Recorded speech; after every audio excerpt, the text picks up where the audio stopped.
You eat some. Eat some. Eat some. Eat it, son. Senor, Hey, man. we need to start editing the Guyver films. I appreciate you liberating my country, but go and do that. Yeah, you're right. Well, at least I can kill you before I go. Oh, gringo, no! Why? You pinche gringo. Oh. Fuck it. Voy a navegar al puerto del alma, cruzando el mar hasta que llegaré.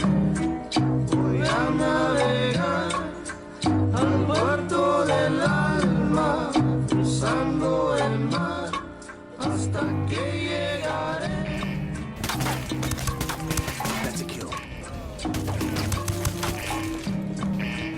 Voy a navegar al puerto del alma, cruzando el mar hasta que llegaré.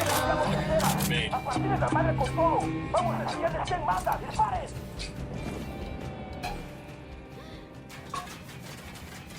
Hello YouTube, today we're going to be talking about Ghost Recon. The beta had just ended a little couple days ago, and it's about to come out here on the 7th. But let us talk about the pros and the cons, and I guess first I'll cover what's really cool. As you can see here, like the fucking gun, like the gunplay, like I started off with a profanity because it is really fun. It's a fun game, and I feel like the full experience is to play it with your buddies to make sure you have friends. And if you want to get that hardcore military simulator, like, because honestly you play it on the hardest difficulty and the AI is pretty dumb. Like, I know I said I was gonna go over the pros first, but we got to strike it up to a con, I guess. But it's that your AI is dumb. Like, how the bad guys decide when they can see you and when they can't see you is kind of annoying and inconsistent. Considering a lot of the time you can be in front of like a group of 3 of them, kill 2 of the guys while like one guy's still like, oh, what's going on, before he yells and alerts anyone. Or you could be in the fucking brush of some trees and in some cover, and out of nowhere some guy on the other side of a wall, like way below levels, is able to spot you, and then everyone sees you and fucking shoots you on one turn. Like, the AI is super inconsistent in that. And I feel like your team is just as bad when it comes to the AI. Like, your AI teammates are kind of useless. And don't think about when you tell them and give them directions to do it sneakily or anything. I don't know, just be really stealthy about it. But they don't do that. They usually run out in the open like a bunch of idiots. When I tell them to hold, they take hold, like, we'll be in cover and they'll go out of their cover and then hold position. That was kind of annoying. But you know, I think that is just something that was a part of games now. Like, half of the things are going to feel too easy and too hard, and then but it still has that other half of genuinely fun firefights that like me and my friends would play. But it was only when I played with my friends. I never had that fun of a firefight with my AI team, and except for syncing up shots, like that was cool and that's what they're useful for. But like sometimes they would just get like the ridiculous, like that again made it too easy sometimes getting with the synchronized shots. And I want to talk about also the voice acting in this game. I'm gonna let you just listen to this part real quick. Facts proved he did not understand that the most basic function of a drug trafficking organization is to make money. What does your father do? He's a halcón. A lookout? Sí. He hasn't been doing his job, has he? I don't know. Killing innocent people does not help you. Just the opposite. It alienates the people you need most. It sends them into the arms of your enemies. And that right there, like, the voice acting is really cardboard in my opinion. That guy sounds like he's trying to sound like do his best impression of South Park Mexican. If you don't know who he is, go look it up on YouTube. But you know, like, it's the voice acting. Not only that, but like some of these bad guys are like such like comic book villains that it takes away from it a little bit. It's so like over the top that it's not. I don't know if that's the desired effect that Ubisoft wanted for a bad guy. I don't know, they come off as kind of lame. But no, like, yeah, the voice acting was just so cardboard and didn't feel inspired. Have these serious political messages in between with like the soldiers talking with like, you know, social commentary and all that jazz, but it just comes across as so forced in its delivery. Now I'll talk about some positive things, so it's not just like me bashing on it the whole time. We'll go back and forth. But one of the cool things was customization, like how you can edit your appearance. That was extremely cool. That they got so many different things you can wear, the different colors it can be in. I made my guy look like Soap McTavish because that's the only man that, you know, he's a man's man. This is what every man should aspire to be. Fucking, I want him to have my babies. I want him inside me, and there's nothing wrong with that, I think.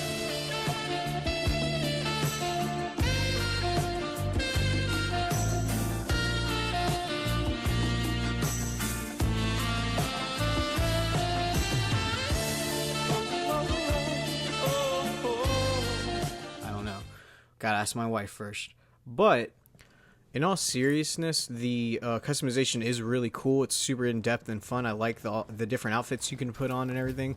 It would be nice for more customization with the guns, but just the clothing and the appearance of your character alone, that is super awesome. Like, there's not a lot of games with that much customization for your appearance, so that was a nice, cool thing to see. But also within, I guess this doesn't really go with customization so much as just the free world aspect of the game. It is cool that you can take down and do the missions at the order that you like. It doesn't have to go with this narrative, and you have to do these missions first and everything. You can pick how you want to take them down. You can decide to go after the harder guys first, or you can deal with all the easy guys first if you want to get a feel for it. That was nice. It was super dope being able to make the decisions of how you wanted to do the game. It's just the world, other than that, doesn't feel that much alive. Like, it's beautiful. The graphics are nice, but when you walk into a village, the villagers feel like props there that are just only wrecked when your guns get pulled out, and it's really lifeless. None of it seems to really draw you into this world that they wanted to create, except for just like looks, all the cosmetic things, and even then there's some stuff with the frame rate that's not that great. Now on to the vehicles. I gotta say, I really hate how the vehicles handle in this game. It's almost like they just glide over everything. Look, I mean, you're watching this right now, you're seeing me go downhill, and it's just ridiculous that I can do this uphill, go downhill. The roads really don't matter. It doesn't feel like there's consequence. Rarely did I ever get to the point where I was like, okay, I need to not drive off-road. It never happened. I constantly drove up mountains to create shortcuts, and nothing really happened to my team. They were just overpowered all the time. Like, that's the only time they really came in use for an assault, too. But yeah, like, the helicopter handles even worse. Like, it's so hard and janky to fly. Just, it kind of does whatever the fuck it wants. Like, you just gotta hope that it doesn't dive pitch at, for whatever reason, if you hold it forward too long. And trying to shoot from the helicopter, or really kind of do any assault, like, even say if the helicopter has weapons on it, it feels useless. Like, you just die. You die fucking immediately. It's hard to even aim with your helicopter's mounted guns. It's hard to aim and get the target. Another thing that kind of bothered me about the game would be the HUD. It's just a lot of shit going on the screen, and it makes it almost like not disorienting, just hard to fucking tell what's going on during a firefight sometimes when you constantly have messages popping up. I have heard from people, like, to get the full experience, you put it on the hardest difficulty level and you turn off the HUD. I didn't get to actually turn off the HUD, but the hardest difficulty still did not feel that hard. It felt very easy, and that it felt like you could just, like, essentially Leroy Jenkins your way even on the hardest difficulty in this game. I hope they fix the HUD, that, like, you know, really just make it better somehow. You know, this was the beta. They still have time to improve, but that, you know, it's about to launch here soon.